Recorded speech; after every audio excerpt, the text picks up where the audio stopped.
Viewers welcome back to programme. So viewers another section च ਆਪਾਂ ਪਹੁੰਚ ਚੁੱਕੇ ਹਾਂ। ਉਸ ਵਿੱਚ ਆਪਾਂ ਗੱਲਬਾਤ ਕਰਨ ਜਾ ਰਹੇ ਹਾਂ ਕਿ ਨੀਦਰਲੈਂਡਸ ਦੀ ਸਰਕਾਰ ਨੇ 4,25,000 ਲੋਕਾਂ ਦੇ ਨਾਵਾਂ ਦੀ ਲਿਸਟ ਜਿਹੜੀ ਹੈ ਉਹ ਪਬਲਿਕ ਕੀਤੀ ਹੈ ਔਰ ਜਿਨ੍ਹਾਂ ਨੇ ਦੂਸਰੇ ਸੰਸਾਰ ਯੁੱਧ ਦੌਰਾਨ ਨਾਜ਼ੀਆਂ ਦੇ ਨਾਲ ਸਹਿਯੋਗ ਕੀਤਾ ਸੀ ਜਾਂ ਸਾਂਠਗਾਂਠ ਕੀਤੀ ਸੀ ਔਰ ਯਾਦ ਰਹੇ ਨੀਦਰਲੈਂਡਸ ਤੇ 4-5 ਸਾਲ ਜਰਮਨ ਦਾ ਕਬਜ਼ਾ ਰਿਹਾ। ਇਹ ਭਾਰਤੀ ਨਾਜ਼ੀਆਂ ਨੂੰ ਵੀ ਯਾਦ ਰੱਖ ਲੈਣਾ ਚਾਹੀਦਾ ਹੈ ਕਿ ਜੇ 80 ਸਾਲ ਬਾਅਦ ਨਾਜ਼ੀਆਂ ਨੂੰ ਪਹਿਚਾਣਿਆ ਜਾ ਸਕਦਾ ਹੈ ਤਾਂ ਹਿੰਦੂਤਵੀ ਵਾਰ ਕ੍ਰਿਮੀਨਲ ਨੂੰ ਵੀ ਸਿੱਖ ਇਨਸਾਫ ਜ਼ਰੂਰ ਦੇਣਗੇ। ਸੋ ਇਸ ਬਾਰੇ ਆਪਾਂ ਗੱਲਬਾਤ ਕਰਨ ਜਾ ਰਹੇ ਹਾਂ ਔਰ ਨਾਲ ਹੀ ਜਿਹੜੇ ਤੁਹਾਡੇ ਲਾਈਵ ਮੈਸੇਜ ਨੇ ਉਹ ਵੀ ਆਪਾਂ ਸ਼ੇਅਰ ਕਰਨ ਜਾ ਰਹੇ ਹਾਂ।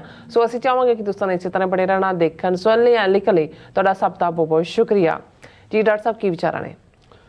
ਦੇਖੋ, ਅਸੀਂ ਜਦੋਂ ਨਾਜ਼ੀਆਂ ਦਾ ਜ਼ਿਕਰ ਕਰਦੇ ਹਾਂ ਤੇ ਸਾਡੇ ਸਾਹਮਣੇ ਆਪਣੇ ਨਾਜ਼ੀ ਹੁੰਦੇ ਨੇ। ਨਾਜ਼ੀ ਫਰੇਜ਼ ਇੱਕ ਸਿੰਬਲ ਬਣ ਗਿਆ ਜ਼ੁਲਮ ਕਰਨ ਵਾਲੀ ਤਾਕਤ ਲਈ, ਨਸਲਵਾਦੀ ਕ੍ਰਿਮੀਨਲ ਐਕਟੀਵਿਟੀ ਲਈ ਔਰ ਮਨੁੱਖੀ ਹੱਕਾਂ ਦਾ ਘਾਣ ਲਈ। ਔਰ ਜਦੋਂ ਅਸੀਂ ਇਹ ਕਹਿੰਦੇ ਹਾਂ ਕਿ ਜਿਵੇਂ ਨਾਜ਼ੀਆਂ ਨੂੰ ਸੈਕੰਡ ਵਰਲਡ ਵਾਰ ਖ਼ਤਮ ਹੋਣ ਤੋਂ ਬਾਅਦ ਇੱਕ ਤਾਂ ਉਹ ਸੀ ਜਿਹੜੇ ਹਿਟਲਰ ਦੇ ਨਾਲ ਸਿੱਧੇ ਤੌਰ 'ਤੇ ਜਰਮਨ ਦੇ ਵਿੱਚ ਇਨਵੋਲਵ ਸੀ, ਜਿਨ੍ਹਾਂ 'ਚ ਖਾਸ ਤੌਰ 'ਤੇ ਉਹਨਾਂ ਦਾ ਜਿਹੜਾ ਸਪਾਈ ਚੀਫ ਜਾਂ ਪੁਲਿਸ ਚੀਫ ਮਿਸਟਰ ਆਈਕਮੈਨ ਸੀ, ਜਿਹਨੂੰ ਅਰਜਨਟੀਨਾ ਤੋਂ ਬੋਰੀ 'ਚ ਪਾ ਕੇ ਜਿਹੜਾ ਉਹ ਇਜ਼ਰਾਈਲ ਲਿਜਾਇਆ ਗਿਆ ਸੀ। ਪਰ ਇਸ ਤੋਂ ਇਲਾਵਾ ਬਹੁਤ ਸਾਰੇ ਜਿਹੜੇ ਨਰਮਬਰਗ ਟਰਾਇਲ ਚੱਲੇ, ਉਹਨਾਂ 'ਚ ਹਜ਼ਾਰਾਂ ਨਾਜ਼ੀ ਜਿਨ੍ਹਾਂ ਨੇ ਜ਼ੁਲਮ ਕੀਤੇ ਸੀ ਔਰ ਉਹਨਾਂ ਦੀ ਆਈਡੈਂਟੀਫਿਕੇਸ਼ਨ ਹੋਈ। ਕਈਆਂ ਨੂੰ ਫਾਂਸੀ, ਕਈਆਂ ਨੂੰ ਉਮਰ ਕੈਦਾਂ, ਕਈਆਂ ਨੂੰ ਦੂਜਾ। ਸੋ ਬਹੁਤ ਸਾਰਿਆਂ ਨੂੰ ਲੱਗਦਾ ਹੋਏਗਾ ਕਿ ਵੀ ਠੀਕ ਹੈ, 1939 'ਚ ਸੈਕੰਡ ਵਰਲਡ ਵਾਰ ਤੋਂ ਪਹਿਲਾਂ ਉਹਨਾਂ ਦੇ ਜ਼ੁਲਮ ਸ਼ੁਰੂ ਹੋਏ, ਵਾਰ ਦੌਰਾਨ ਜਾਰੀ ਰਹੇ। 1945 'ਚ ਵਾਰ ਖਤਮ ਹੋ ਗਈ ਔਰ ਗੱਲ ਮੁੱਕ ਗਈ। ਔਰ ਅਗਲੇ 5-7-10 ਸਾਲ ਜਿਹੜੀ ਫੜੀ ਜਾਂ ਮੁਕੱਦਮੇਬਾਜ਼ੀਆਂ ਜਾਂ ਦੂਜਾ ਨਹੀਂ, ਇਹ ਹੁੰਦਾ ਹੈ ਜਦੋਂ ਤੁਸੀਂ ਇਹ ਮਿੱਥ ਲੈਂਦੇ ਹੋ ਕਿ ਵੀ ਜਿਹੜੇ ਕ੍ਰਿਮੀਨਲ ਨੇ, ਜਿਹੜੇ ਵਾਰ ਕ੍ਰਾਈਮ ਜਿਨ੍ਹਾਂ ਨੇ ਕੀਤੇ ਨੇ, ਜੰਗੀ ਅਪਰਾਧ, ਉਹਨਾਂ ਨੂੰ ਇਹੀ ਨਹੀਂ ਕਿ ਵੀ ਉਹਨਾਂ ਦੀ ਹੋ ਸਕਦਾ ਬਹੁਤ ਸਾਰੇ ਮਰ ਗਏ ਹੋਣ ਜਾਂ ਦੂਜੇ, ਪਰ ਉਹਨਾਂ ਦੀਆਂ ਜਨਰੇਸ਼ਨਾਂ ਨੂੰ ਵੀ ਪਤਾ ਹੋਣਾ ਚਾਹੀਦਾ ਹੈ ਕਿ ਉਹਨਾਂ ਦੇ ਬਾਪ ਦਾਦਿਆਂ ਨੇ ਕੀ ਕੁਕਰਮ ਕੀਤੇ ਸੀ। ਔਰ ਜਿਹੜੇ ਉਹਨਾਂ ਦਾ ਸ਼ਿਕਾਰ ਹੋਏ ਉਹਨਾਂ ਦੀਆਂ ਵੀ ਪੋਤਿਆਂ ਦੋਤਿਆਂ ਔਰ ਅਗਲੀਆਂ ਜਨਰੇਸ਼ਨਾਂ ਨੂੰ ਪਤਾ ਹੋਣਾ ਚਾਹੀਦਾ ਵੀ ਕੀ ਹੋਇਆ। ਔਰ ਅਜੇ ਤੱਕ ਵੀ ਕਈ 96 ਸਾਲ ਦੇ ਬੁੱਢੇ ਨਾਜ਼ੀ, ਜਿਵੇਂ ਇੱਕ ਕਿਤੇੋਂ ਡਿਪੋਰਟ ਕਰਕੇ ਫਰਾਂਸ 'ਚੋਂ ਜਿਹੜਾ ਉਹਨੂੰ ਉੱਥੇ ਭੇਜਿਆ ਉਹਦੇ ਲਈ ਟਰਾਇਲ ਦੇ ਲਈ ਜਾਂ ਦੂਜੇ ਨੂੰ, ਉਹ ਚੱਲ ਹੀ ਰਿਹਾ। ਪਰ ਮੇਰੀ ਨਜ਼ਰ ਪਈ BBC ਦੀ ਖਬਰ ਦੇ ਉੱਤੇ, ਕਿਉਂਕਿ ਇੱਕ ਗੱਲ ਦਾ ਧਿਆਨ ਰਿਹਾ ਕਿ ਵੀ ਜਦੋਂ ਨਾਜ਼ੀਆਂ ਨੇ, ਜਰਮਨ ਨੇ ਅਟੈਕ ਸ਼ੁਰੂ ਕੀਤੇ, ਆਕੂਪਾਈ ਕਰਨੀ ਟੈਰੀਟਰੀ ਸ਼ੁਰੂ ਕੀਤੀ, ਫਰਾਂਸ ਉਹਨਾਂ ਨੇ ਲਿਆ, ਪੋਲੈਂਡ ਲਿਆ, ਆਸਟ੍ਰੇਲੀਆ ਲਿਆ, ਨੀਦਰਲੈਂਡਸ ਜਿਹਨੂੰ ਅਸੀਂ ਕਹਿੰਦੇ ਹਾਂ, ਇਹਦਾ ਪੁਰਾਣਾ ਨਾਂ ਹਾਲੈਂਡ ਸੀ, ਹੁਣ ਵੀ ਹਾਲੈਂਡ ਵੀ ਕਹਿੰਦੇ ਨੇ। ਇੱਥੋਂ ਦੇ ਜਿਹੜੇ ਰਹਿਣ ਵਾਲੇ ਨੇ ਉਹਨਾਂ ਨੂੰ ਡੱਚ ਅਸੀਂ ਡੱਚ ਕਹਿੰਦੇ ਹਾਂ, ਪਰ ਇਹ ਡੁੱਚ ਵੀ ਕਿਉਂਕਿ DUTCH ਲਿਖਿਆ ਜਾਂਦਾ, ਇਹਨਾਂ ਦੀ ਬੋਲੀ ਵੀ ਅਸੀਂ ਡੱਚ ਹੈ ਪਰ ਉਹਨੂੰ ਡੁੱਚ ਕਹਿੰਦੇ ਨੇ ਬੋਲੀ ਨੂੰ। ਹੁਣ ਨੀਦਰਲੈਂਡ ਜਿਹੜਾ ਹੈ ਇਹ ਇਨੀਸ਼ੀਅਲੀ ਆਲਮੋਸਟ 1940 ਦੇ ਵਿੱਚ ਹੀ ਜਿਹੜਾ ਹੈ ਉਹ ਨਾਜ਼ੀਆਂ ਨੇ ਆਕੂਪਾਈ ਕਰ ਲਿਆ ਸੀ। ਫਿਰ ਇੱਕ ਹੁਣ ਕਿੰਨੇ ਕੁ ਜਰਮਨ ਦੇ ਕਿੰਨੇ ਕੁ ਸੋਲਜਰ ਜਾਂ ਦੂਜੇ ਸੀ, ਉਹਨਾਂ ਨੇ ਕਿਉਂਕਿ ਜਿਹੜੀ ਯਹੂਦੀਆਂ ਦੇ ਖਿਲਾਫ ਜਾਂ ਜਿਪਸੀਆਂ ਦੇ ਖਿਲਾਫ ਨਫ਼ਰਤ ਸੀ ਸਾਰੇ ਯੂਰਪ 'ਚ, ਜਿਹੜੀ ਸਦੀਆਂ ਤੋਂ ਚਲੀ ਆ ਰਹੀ ਸੀ, ਉਹਨੂੰ ਵੀ ਨਾਜ਼ੀਆਂ ਨੇ ਕੈਸ਼ ਕੀਤਾ। ਫਿਰ ਜਿਸ ਟੈਰੀਟਰੀ ਨੂੰ ਉਹਨਾਂ ਨੇ ਆਕੂਪਾਈ ਕੀਤਾ, ਜਿਵੇਂ ਈਵਨ ਸਰਬੀਆ ਜਿਹੜੇ ਨੇ ਇਹ ਵੀ ਨਾਜ਼ੀਆਂ ਦੇ ਨਾਲ ਰਲੇ ਹੋਏ ਸੀ, ਜਿਹੜਾ ਰਸ਼ੀਆ 'ਚ ਈਵਨ ਯੂਕਰੇਨ ਔਰ ਦੂਜਾ ਜਿੱਥੇ ਯੂਕਰੇਨ ਆ ਹੁਣ ਜ਼ੈਲੈਂਸਕੀ ਵੀ ਯਹੂਦੀ ਹੈ ਔਰ ਯੂਕਰੇਨ ਵਾਲੇ 'ਚ ਬਹੁਤ ਸਾਰੇ ਯਹੂਦੀ ਮਾਰੇ ਗਏ ਸੀ। ਫਿਰ ਜਿਹੜੇ ਲੋਕਲ ਰੇਸਿਸਟ ਸੀ ਉਹਨਾਂ ਨੇ ਕੋਲੈਬੋਰੇਟ ਕੀਤਾ ਨਾਜ਼ੀਆਂ ਦੇ ਨਾਲ ਅੱਗੇ ਵੱਧ ਕੇ, ਉਹਨਾਂ ਨੂੰ ਮਰਵਾਉਣ 'ਚ ਜਾਂ ਦੂਜੇ ਲੱਭ ਕੇ ਮਾਰਿਆ। ਔਰ ਬਹੁਤ ਥੋੜ੍ਹੀਆਂ ਥਾਵਾਂ ਸੀ ਜਿੱਥੇ ਉਹਨਾਂ ਦੇ ਲਈ ਕੋਈ ਪ੍ਰੋਟੈਕਸ਼ਨ ਸੀ, ਜਿਵੇਂ ਡੈਨਮਾਰਕ ਦੇ ਕਿੰਗ ਨੇ ਥੋੜ੍ਹੀ ਬਹੁਤ ਸੇਫਟੀ ਦਿੱਤੀ, ਜਾਂ ਜਦੋਂ ਅਸੀਂ ਕੈਸਾਬਲਾਂਕਾ ਦਾ ਜ਼ਿਕਰ ਕਰਦੇ ਹਾਂ, ਮੋਰਾਕੋ ਦਾ, ਕਿਉਂਕਿ ਉੱਥੋਂ ਕੁਛ ਜਿਹੜੇ ਨੇ ਉਹਨਾਂ ਨੂੰ ਐਸਕੇਪ ਕਰਨ 'ਚ ਮਦਦ ਕੀਤੀ। ਸੋ ਇਕੱਲਾ ਇਹ ਨਹੀਂ ਹੈ ਜਦੋਂ ਹੁੰਦਾ ਜੀ ਯਹੂਦੀ ਮਾਰਤੇ, ਜਿਪਸੀ ਮਾਰਤੇ ਜਾਂ ਫਲਾਣੇ, ਜਰਮਨ ਯੂਰਪ ਔਰ ਇਹ ਹੀਟਰੇਡ ਔਰ ਇਹ ਜਿਹੜੀ ਕਲੈਕਟਿਵ ਗਿਲਟ ਸੀ ਯੂਰਪ ਦੀ, ਜਿਹਦੇ ਲਈ ਇਹ ਸਾਰੇ ਜ਼ਿੰਮੇਵਾਰ ਸੀ, ਇਹਨਾਂ ਨੇ ਮੁੜ ਕੇ ਲਿਜਾ ਕੇ ਉਹ ਗਿਲਟ ਆਪਣੀ ਜਿਹੜੀ ਆ ਉਹ ਫਲਸਤੀਨ 'ਚ ਕੱਢੀ, ਉਹਨਾਂ ਲੋਕਾਂ ਨੂੰ ਬੇਘਰੇ ਕਰਕੇ ਉੱਥੇ ਜਾ ਕੇ ਇਜ਼ਰਾਈਲ ਬਣਾਉਣ ਦੀ ਲਾਈਨ ਲਈ। ਪਰ ਜਿਹੜਾ BBC ਦੀ ਮੇਨ ਖਬਰ, ਔਰ ਇਹ ਬੜੀ ਸ਼ੌਕਿੰਗ ਸੀ ਮੇਰੇ ਲਈ, ਕਿ ਵੀ ਹੁਣ ਕਿੰਨਾ ਕੁ ਨੀਦਰਲੈਂਡਸ ਹੈ, ਖਬਰ ਹੈ ਕਿ 4,25,000 ਨਾਵਾਂ ਦੀ ਲਿਸਟ ਜਿਹੜੀ ਆ ਉਹਨਾਂ ਨੇ ਪਬਲਿਕ ਕੀਤੀ ਹੈ ਨੀਦਰਲੈਂਡ ਦੀ ਹਕੂਮਤ ਨੇ, ਜਿਨ੍ਹਾਂ ਨੇ ਨਾਜ਼ੀਆਂ ਦੇ ਨਾਲ ਕੋਲੈਬੋਰੇਟ ਕੀਤਾ। ਹੁਣ ਕੋਲੈਬੋਰੇਟ ਕੀ ਹੈ?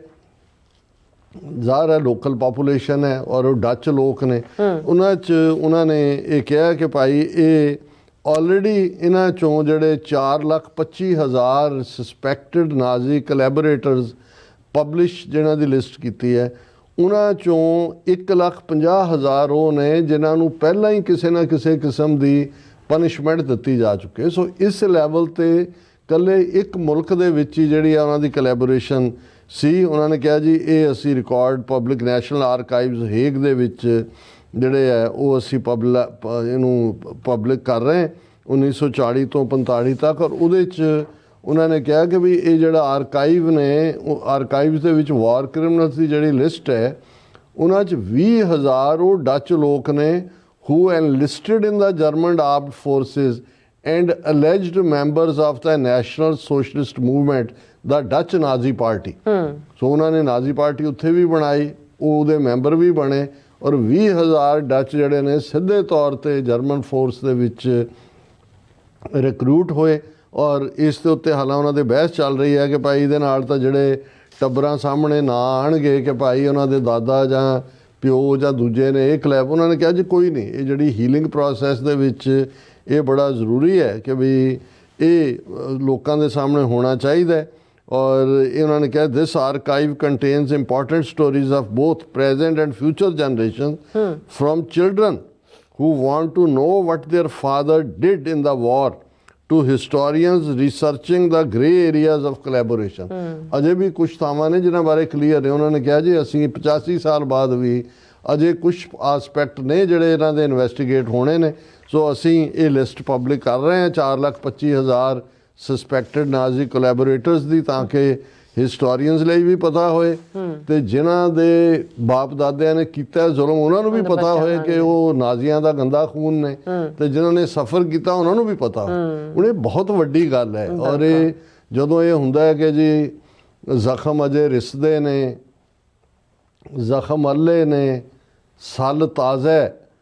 ਹੁਣ ਇਹ ਜਦੋਂ ਵੀ ਕੋਈ ਇਸ ਕਿਸਮ ਦੇ ਵੱਡੇ ਲੈਵਲ ਦੇ ਜੈਨੋਸਾਈਡ ਹੋ ਕੇ ਹਟਦੇ ਨੇ, ਟ੍ਰੈਜਡੀਜ਼ ਹੋ ਕੇ ਹਟਦੀਆਂ ਨੇ, ਬਹੁਤ ਵਾਰੀ ਰੀਕਨਸੀਲੇਸ਼ਨ ਕਮਿਸ਼ਨ ਬਣਦੇ ਨੇ। ਇਹਨੇ ਨੈਲਸਨ ਮੰਡੇਲਾ ਨੇ, ਕਿਉਂਕਿ ਅਪਾਰਥਾਈਡ ਦਾ ਸ਼ਿਕਾਰ ਕਿੰਨੇ ਕਾਲੇ ਲੋਕ ਹੋਏ, ਉਹਨੇ ਅਪਾਰਥਾਈਡ ਦੇ ਉਹ ਸਾਰੇ ਦੌਰ ਨੂੰ ਲੈ ਕੇ ਟਰੂਥ ਕਮਿਸ਼ਨ ਬਣਾਇਆ ਵੀ ਆਓ ਤੁਹਾਨੂੰ ਸਜ਼ਾ ਕੋਈ ਨਹੀਂ ਹੋਏਗੀ, ਤੁਸੀਂ ਜੋ ਵੀ ਆ ਐਡਮਿਟ ਕਰੋ ਆ ਕੇ ਕਿ ਵੀ ਤੁਸੀਂ ਤੁਹਾਡੇ ਨਾਲ ਕੀ ਹੋਇਆ। ਇਹਦਾ ਮਕਸਦ ਇਹ ਹੁੰਦਾ ਹੈ ਕਿ ਵੀ ਇਹ ਜਿਹੜਾ ਕੋਈ ਵੀ ਇਸ਼ੂ ਹੈ ਉਹਨੂੰ ਕੈਪ ਅਪ ਕੀਤਾ ਜਾਏ, ਤਾਂ ਕਿ ਰੈਪ ਅਪ ਨਹੀਂ ਕੈਪ, ਤਾਂ ਕਿ ਤੁਸੀਂ ਉਹ ਸਾਰੇ ਦੇ ਬੋਝ ਤੋਂ ਜਿਹੜਾ ਇੱਕ ਕਰਨ ਵਾਲਾ ਜ਼ੁਲਮ ਹੈ, ਇੱਕ ਸਹਿਣ ਵਾਲਾ ਉਹ ਵੀ। ਔਰ ਇਸੇ ਤਰ੍ਹਾਂ ਇਹਨਾਂ ਨੇ ਤਾਂ ਟਰਾਇਲ ਕੀਤੇ ਨਾਜ਼ੀਆਂ ਦੇ ਔਰ ਦੂਸਰਿਆਂ ਦੇ। ਪਰ ਤੁਸੀਂ ਆਪਣਾ, ਮੈਂ ਤਾਂ ਜਦੋਂ ਇਹ ਦੇਖੀ ਖਬਰ ਮੈਂ ਕਿਹਾ ਕਿ ਵੀ ਇਹ 80 ਸਾਲ ਬਾਅਦ ਵੀ ਇਹਨਾਂ ਨੂੰ ਇਹ ਹੈ ਕਿ ਵੀ ਤੀਜੀ ਜਨਰੇਸ਼ਨ ਚੌਥੀ ਜਨਰੇਸ਼ਨ ਆ ਗਈ ਕਿ ਵੀ ਇਹ ਜਿਹੜੇ ਜ਼ਖਮ ਰਿਸ਼ਤੇ ਜ਼ਖਮ ਨੇ ਭਰਨੇ ਚਾਹੀਦੇ ਨੇ, ਫੈਕਟ ਸਾਹਮਣੇ ਆਉਣਾ ਚਾਹੀਦਾ। ਪਰ ਅਸੀਂ ਆਪਣੀ ਧਰਤੀ ਤੇ ਜਿੱਥੇ ਇਹਨਾਂ 4 ਦਹਾਈਆਂ ਦੇ ਵਿੱਚ ਇੱਕ ਨਸਲ ਸਾਡੀ ਮਾਰ ਮੁਕਾਈ, ਉਹਨਾਂ ਨੂੰ ਕਿਵੇਂ ਜਿਹੜੇ ਮਾਰਨ ਵਾਲੇ ਸੀ ਉਹਨਾਂ ਨੂੰ ਸਾਡੀਆਂ ਹੀ ਤਰ੍ਹਾਂ ਅਕਾਲੀ ਦਲ ਜਿਹੜਾ ਹੁਣ ਭਗੌੜੇ ਨੇ ਅਕਾਲ ਤਖਤ ਤੋਂ ਵੀ ਔਰ ਦੂਜੇ ਵੀ, ਸੁਮੇਧ ਸੈਣੀ, ਇਜ਼ਹਾਰ ਆਲਮ, ਭੱਟਾਚਾਰੀਆ, ਕਿਸ ਕਿਸਮ ਦੇ ਲੋਕ, ਸਵਰਨਾ ਘੋਟਣਾ, ਕਿਹਨਾਂ ਲੋਕਾਂ ਨੂੰ ਇਹਨਾਂ ਨੇ ਅਹੁਦੇ ਦਿੱਤੇ ਵੱਡੇ। ਫਿਰ ਬਾਦਲ ਨੇ 95-96 ਦੀ ਕੈਂਪੇਨ 'ਚ ਕਿਹਾ ਸੀ ਕਿ ਅਸੀਂ ਟਰੂਥ ਕਮਿਸ਼ਨ ਬਣਾਵਾਂਗੇ ਦੇਖਣ ਲਈ ਵੀ ਇਹ ਸਾਰੇ ਲਈ ਕੌਣ ਜ਼ਿੰਮੇਵਾਰ ਹੈ। 40 ਸਾਲ ਬੀਤਣ, ਜਿਵੇਂ ਤੁਹਾਡੀ ਜ਼ਿੰਦਗੀ ਦੀ ਕੋਈ ਕੀਮਤ ਹੀ ਨਹੀਂ ਹੈ। ਔਰ ਜੇ ਜਸਟਿਸ ਕੁਲਦੀਪ ਸਿੰਘ ਔਰ ਕੁਛ ਨੇ ਐਫਰਟ ਕਰਕੇ ਇੱਕ ਪੀਪਲਸ ਕਮਿਸ਼ਨ ਬਣਾਇਆ ਸੀ ਕਿ ਭਾਈ ਉਹਦੇ ਸਾਹਮਣੇ ਸੀ ਵੀ ਆਓ ਸਾਰੇ ਜਿਹੜੇ ਪੁਲਸੀਏ ਵੀ ਮਾਰੇ ਗਏ ਜਾਂ ਜਿਹੜੇ ਜੁਝਾਰੂਆਂ ਹੱਥੋਂ ਵੀ ਮਾਰੇ ਗਏ, let everybody should come out with their stories. ਔਰ ਅਜੇ 1-2 ਹੀ ਉਹਨਾਂ ਦੀਆਂ ਇਕੱਠ ਹੋਏ, ਹਜ਼ਾਰਾਂ ਲੋਕ ਆਏ ਸੀ, ਉਹਨਾਂ ਨੇ ਹਾਈ ਕੋਰਟ ਦਾ ਸਹਾਰਾ ਲੈ ਕੇ ਉਹਦੇ ਤੇ ਪਾਬੰਦੀ ਲਾ ਦਿੱਤੀ। ਸੋ ਮਤਲਬ ਇਹ ਹੈ ਕਿ ਵੀ ਇਸ ਵੇਲੇ ਔਰ ਨਵੰਬਰ 84 ਦੀ ਨਸਲਕੁਸ਼ੀ ਨੂੰ ਲੈ ਕੇ ਅਸੀਂ ਦੇਖਦੇ ਹਾਂ।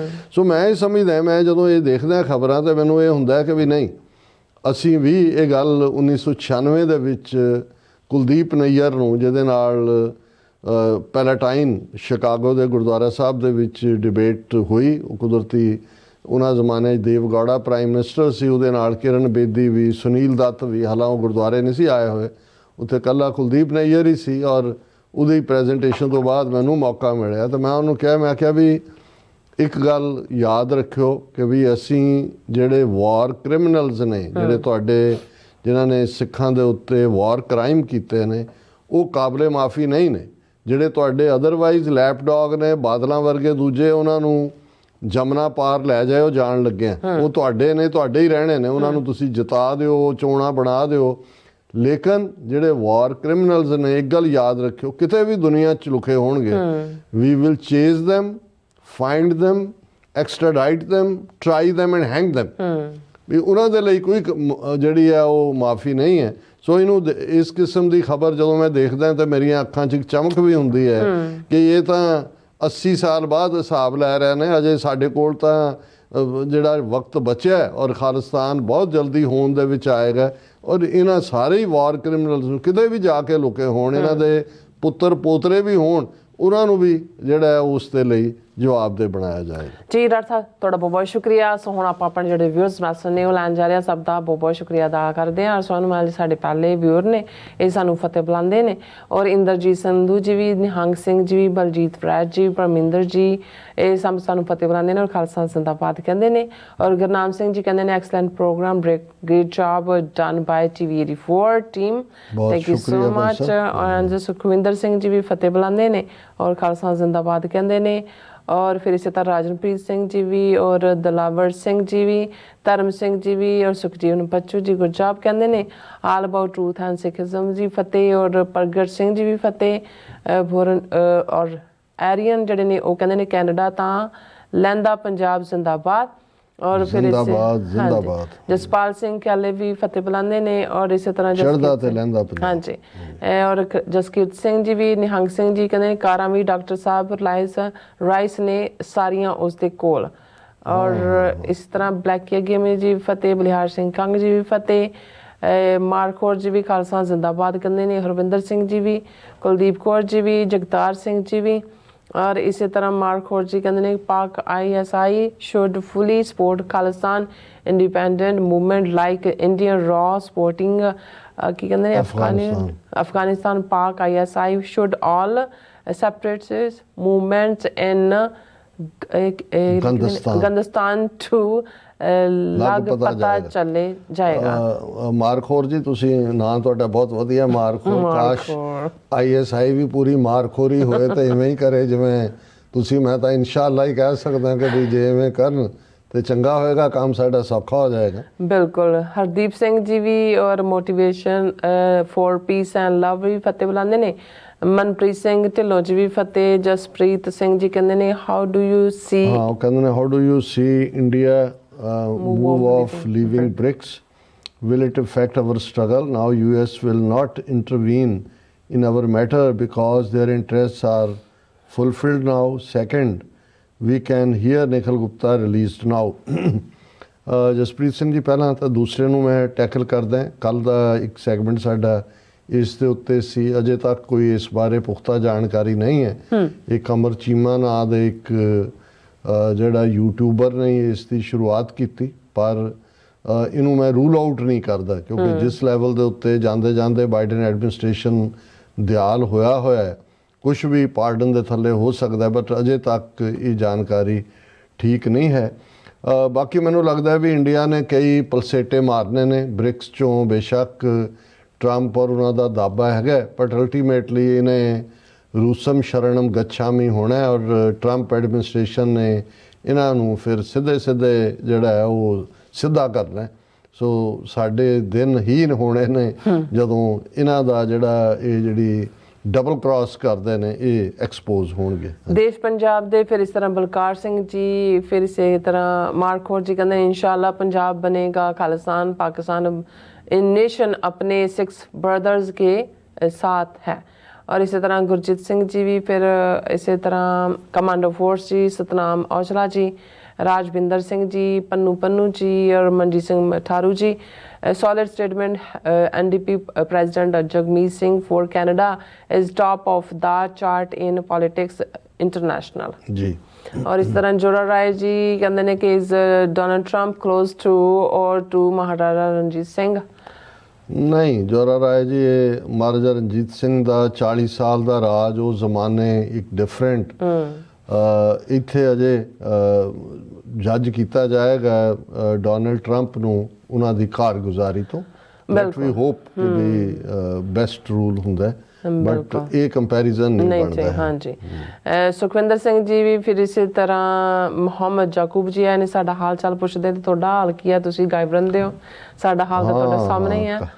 ਹਾਂਜੀ, ਗੁਰਸੇਤ ਸਿੰਘ, ਹਾਂਜੀ ਫਿਰ ਇਸੇ ਤਰ੍ਹਾਂ ਸ਼ੈਤਾਨ ਬੁਆਏ ਕਹਿੰਦੇ ਡਾਕਟਰ ਸਾਹਿਬ ਸਤਿ ਸ਼੍ਰੀ ਅਕਾਲ, ਇਹ ਕੀ ਹੈ ਬ੍ਰਾਹਮਣ citizen find the piece of ਅਰਥ ਆਫਟਰ ਡੈਥ ਫॉर ਹੈਲ sleeping in Barbarian coffin civilization find the piece of earth after death for hell. Okay, sleeping in Gurjeet coffin. ਜੀ ਗੁਰਜੀਤ ਸਿੰਘ ਜੀ ਪੰਜਾਬ ਹਾਲ ਖਾਲਸਾ ਜ਼ਿੰਦਾਬਾਦ। ਜਵੇਦ ਬੱਬਰ ਜੀ ਵੀ ਖਾਲਸਾ ਜ਼ਿੰਦਾਬਾਦ ਲਿਖਦੇ ਨੇ। ਕੁਲਵਿੰਦਰ ਸਿੰਘ ਕਹਿੰਦੇ ਡਾਕਟਰ ਸਾਹਿਬ ਜੀ ਤੁਸੀਂ ਕੀ ਲਿਖਦੇ ਨੇ ਸਤਿਕਾਰ, ਹਾਂਜੀ ਸਤਿਕਾਰਯੋਗ ਹੋ। ਲਵਲੀ ਵੀ ਸਾਨੂੰ ਖਾਲਸਾ ਜ਼ਿੰਦਾਬਾਦ ਕਹਿੰਦੇ ਨੇ। ਖੜਕ ਸਿੰਘ ਜੀ ਵੀ ਫਤਿਹ। ਫਿਰ ਇਸੇ ਤਰ੍ਹਾਂ ਜਾਵੇਦ ਬੱਬਰ ਨੋ ਹਿੰਦੀ ਨੋ ਹਿੰਦੁਸਤਾਨ ਪੰਜਾਬ ਬਣੇਗਾ ਖਾਲਿਸਤਾਨ। ਬਸਰਾ ਜੀ ਵੀ ਔਰ ਇਸੇ ਤਰ੍ਹਾਂ ਕੁਲਵਿੰਦਰ ਸਿੰਘ ਜੀ ਵੀ ਡਾਕਟਰ ਸਾਹਿਬ ਜੀ ਪਰ ਪੰਜਾਬ ਵਿੱਚ ਤਾਂ ਖਾਲਿਸਤਾਨੀ ਲੀਡਰ ਹੈ ਤਾਂ ਪਤਾ ਨਹੀਂ ਕੀ ਕਹਿਣਾ ਚਾਹੁੰਦੇ ਨੇ, ਸੌਰੀ ਅਬਾਊਟ ਦੈਟ। ਉਹਨਾਂ ਨੇ ਕਿਹਾ ਵੀ ਉਹ ਤਾਂ ਬੋਲ ਰਹੇ ਨੇ ਕਿ ਸਾਨੂੰ ਕਿਸੇ ਦੀ ਲੋੜ ਨਹੀਂ, ਅਸੀਂ ਆਪਣੇ ਆਪ ਬਣਾ ਲਵਾਂਗੇ। ਕੀ ਇਹ ਪੋਸੀਬਲ ਹੈ? ਕੁਲਵਿੰਦਰ ਸਿੰਘ ਜੀ, ਇਹ ਠੀਕ ਹੈ, ਉਹਨਾਂ ਦਾ ਕੌਨਫੀਡੈਂਸ ਜਿਹੜਾ ਹੈ ਉਹ ਸ਼ਾਇਦ ਇਸ ਦੇ ਉੱਤੇ ਖੜਾ ਹੈ ਕਿ ਜੀ ਕਹੂ ਕਿਸੇ ਕੋ ਰਾਜ ਨਾ ਦੇ ਹੈ ਜੋ ਲੈ ਹੈ ਨਿਜ ਬਲ ਸੇ ਲੈ ਹੈ, ਔਰ ਇਹ ਕੌਨਫੀਡੈਂਸ ਬਹੁਤ ਚੰਗੀ ਗੱਲ ਹੈ। ਪਰ ਅਸੀਂ ਸਮਝਦੇ ਹਾਂ ਵੀ ਜਿਹੜੀ ਨਿਊ ਮੈਪ ਮੇਕਿੰਗ ਹੁੰਦੀ ਹੈ, ਪਾਸਟ 'ਚ ਵੀ ਦੇਖ ਲਓ ਜਾਂ ਹੁਣ ਜੋ ਸਾਹਮਣੇ ਹੈ, ਉਹਦੇ 'ਚ ਫੋਰਨ ਇੰਟਰਵੈਂਸ਼ਨ ਜ਼ਰੂਰੀ ਹੁੰਦੀ ਹੈ। ਹਾਲਾਤ ਉਸ ਕਿਸਮ ਦੇ ਬਣ ਜਾਂਦੇ ਨੇ। ਅਸੀਂ ਪੰਜਾਬ ਦੀ ਲੀਡਰਸ਼ਿਪ ਨੂੰ ਐਡਮਾਇਰ ਕਰਦੇ ਹਾਂ, ਜਿਹੜੇ ਬਹੁਤ ਐਡਵਰਸ ਮਾਹੌਲ ਦੇ ਬਾਵਜੂਦ ਜਿਨ੍ਹਾਂ ਨੇ ਖਾਲਿਸਤਾਨ ਦਾ ਝੰਡਾ ਚੁੱਕਿਆ ਹੋਇਆ ਹੈ। ਪਰ ਅਲਟੀਮੇਟਲੀ ਜਿਹੜਾ ਇਸ ਦੇ ਵਿੱਚ ਕੀ ਰੋਲ ਅਦਾ ਕਰਨਾ ਹੈ ਉਹ ਫਾਈਵ ਆਈਜ਼ ਕੰਟਰੀਜ਼ ਨੇ ਇਨ ਜਨਰਲ ਐਂਡ ਅਮਰੀਕਾ ਨੇ ਇਨ ਪਰਟੀਕੂਲਰ ਕਰਨਾ। ਜੀ ਡਾਕਟਰ ਸਾਹਿਬ ਤੁਹਾਡਾ ਬਹੁਤ ਬਹੁਤ ਸ਼ੁਕਰੀਆ, ਆਪਣੇ ਵੀਰ ਦਾ ਬਹੁਤ ਬਹੁਤ ਸ਼ੁਕਰੀਆ ਅਦਾ ਕਰਦੇ ਹਾਂ ਔਰ ਤੁਹਾਡੇ ਕੋਲ ਨੇ ਇਜਾਜ਼ਤ। ਵਿਊਅਰਸ, ਸਾਡੇ ਪ੍ਰੋਗਰਾਮ ਦਾ ਸਮਾਂ ਇੱਥੇ ਮੁੱਕਦਾ। ਤੁਸੀਂ ਆਪਣੀ ਰਾਏ ਤੇ ਸੁਝਾਅ ਸਾਨੂੰ ਭੇਜ ਨਾ ਭੁੱਲਣਾ। ਸਾਡੇ ਇਸ ਪਤੇ ਤੇ SOS@TV ਤੇ ਅਸੀਂ ਆਪਣਾ ਪ੍ਰੋਗਰਾਮ ਲੈ ਕੇ ਫਿਰ ਦੁਬਾਰਾ ਤੁਹਾਡੇ ਰੂਬਰੂ ਹੋਵਾਂਗੇ। ਤਦ ਤੱਕ ਲਈ ਮੈਨੂੰ ਤੇ ਆਪਣਾ ਆਸਰਾ ਗਿਆ ਤੋਂ ਦੇਖਦੇ ਰਹੋ। TV 4 ਬੁਲਾ ਦਿਓ। ਫਤਿਹ। ਵਾਹਿਗੁਰੂ ਜੀ ਕਾ ਖਾਲਸਾ, ਵਾਹਿਗੁਰੂ ਜੀ ਕੀ ਫਤਿਹ। ਰੱਬ ਰਾਖਾ।